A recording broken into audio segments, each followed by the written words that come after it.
Pasintabi po sa mga nanananghalian, mga chop-chop na katawan ng tao ang bumulaga sa labas ho ng gate ng Senado kaninang umaga. Natagpuan ito ng isang vendor na nakasilid sa sako. Mula sa lungsod ng Pasay, may ulat on the spot si Mark Salazar. Mark? Rafi, Connie, bandang alas 5 ng umaga kanina, natagpuan ng vendor na si Maro Samaro ang dalawang binti at dalawang braso ng chinap-chap na tao. Hindi masabi ng pulis sa ngayon kung lalaki o babae ang biktima. Mukhang oras pa lamang nang ito ay patayin dahil wala pa raw amoy at sariwa pang body part. Sabi ni Mang Maro, nagwawalis daw siya sa may labas ng gate ng Senado along Jokno Avenue sa Pasay. Nang mapansin ng sako na akala niya basura lamang ang laman, pero nang silipin niya ay nakitang parte ng katawan agad. Parte ng katawan yung kanyang nakita at agad niya itong sinabi sa mga roving Pasay Police. Nananawagan si Chief Inspector Rolando Baula, ang Chief ng Pasay Criminal Investigation Division ng Pasay Police, sa mga nawawalan ng family member para makatulong sa pag-identify ng biktima. Pero ipapadala rin sa Camp Crame ang fingerprints ng biktima para isailalim sa tinatawag na Automated Fingerprint Identification System. Baka sakaling dumabas sa stored data ang fingerprint ng biktima.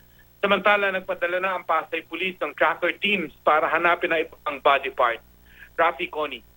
Mark, sa initial investigasyon, meron bang posibilidad na nakuha na nito ng CCTV? Siyempre, harap ito ng gate ng Senado. May posibilidad ba na may CCTV doon sa area? Inaalam pa raw at nakikipag-ugnayan pa itong Criminal Investigation Unit ng Pasay City, either sa MOA or sa CCP Complex o sa Senado kung sino man ang nakahagi. Pero initially daw kasi wala silang napuna na installed CCTV sa area na yon.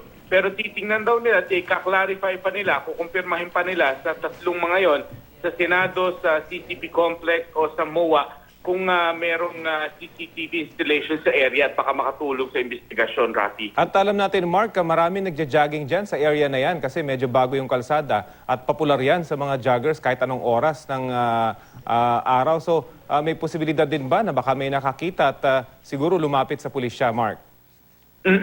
Actually, oo, pati joggers, pati yung mga, maliban sa joggers, yung mga bikers. Pero karaniwan pa umaga na raw ang sinasabi nitong si Chief Inspector Baula.